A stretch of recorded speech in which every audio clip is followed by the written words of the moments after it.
The moment you use the word Islamic radicals, it means that there is something in Islam that produces radicals. That it's because of Islam they are being radicals. That terrorism is associated with Islam. And especially suicide bombing. Because regularly we heard these commentators saying that, Muslims are indulging in suicide attacks because they will have virgins in heavens. This sort of nonsense kept going on. Just a brief, anyone who knows about history, desperate human beings throughout history have committed what are called suicide attacks. Before 9/11, 75% of suicide attacks were by Tamil tigers who were Hindus.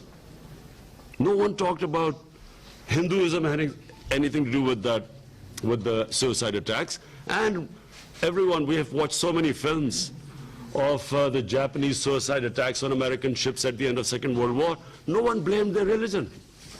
Because religion has nothing to do with, no religion has anything to do with terrorism.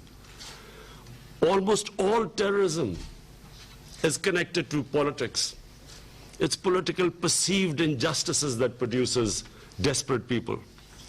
But constantly, and even now, we keep hearing about radical Islam. There is only one Islam, the Islam of Prophet Muhammad, peace be upon him, which we follow.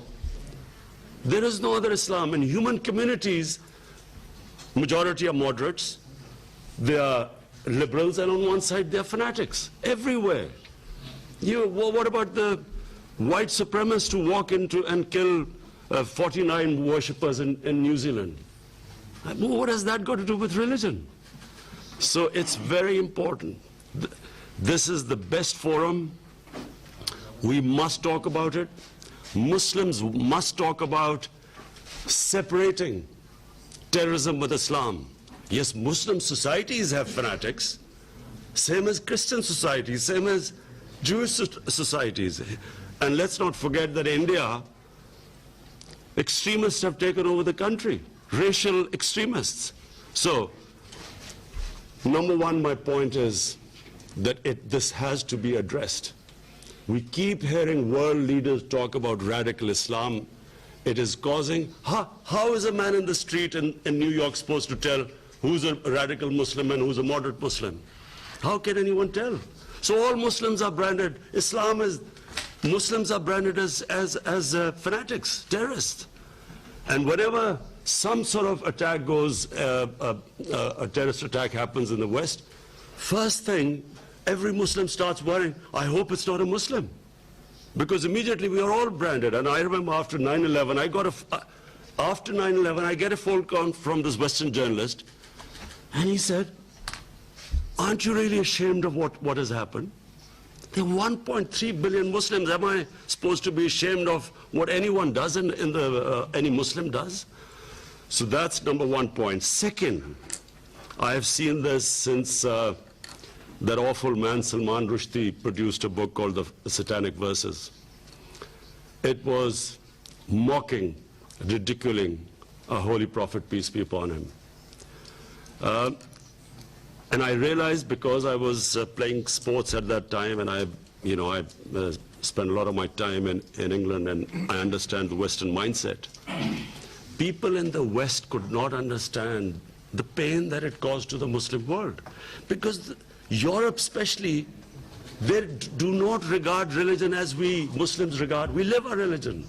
They have a completely different attitude to religion. When I first arrived in England as an 18-year-old, there was a film called Life of Brian, a comedy by Monty Python's Flying Circus. It was a caricature about Jesus Christ.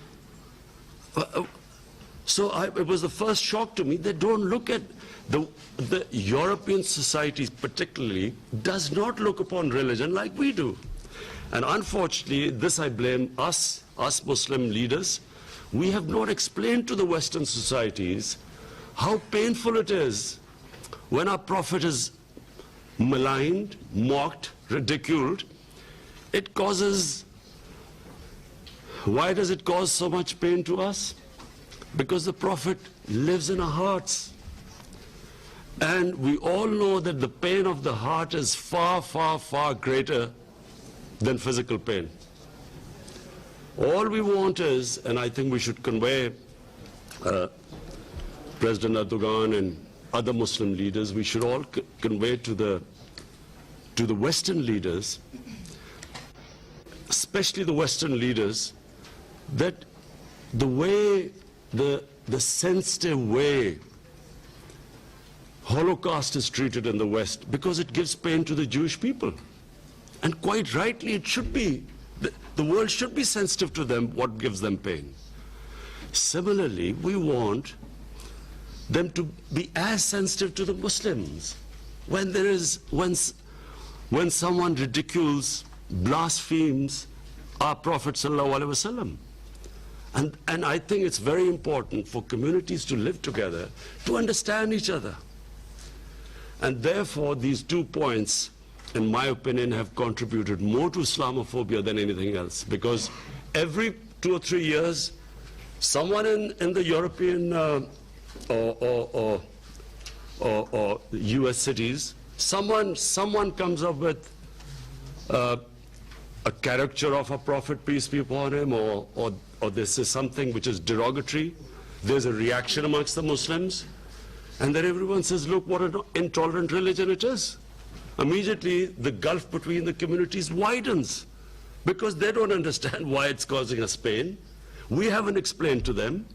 And yet there is a certain small section of society which knows that it's going to cause us pain, and they deliberately do it to make the fissures wider. So this is a great forum, the UN.